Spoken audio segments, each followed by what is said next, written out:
Hello! Let's make a short story based on the information in the description.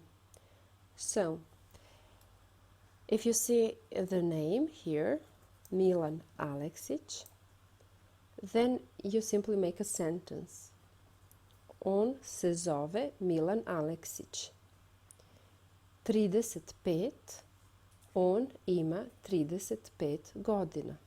Beograd. On živi u Beogradu. Oženjen. On je oženjen. Ekonomista. On je ekonomista. Sin Stefan, 5 meseci. Njegov sin Stefan ima 5 meseci. Žena Ljubica. Njegova žena se zove Ljubica. 30. Ona ima 30 godina. Ljubica je udata. Ona je učiteljica. Telefon. Njegov telefon je 381 1125 7931.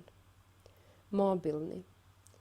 Njegov mobilni je 381 63 98 97 845.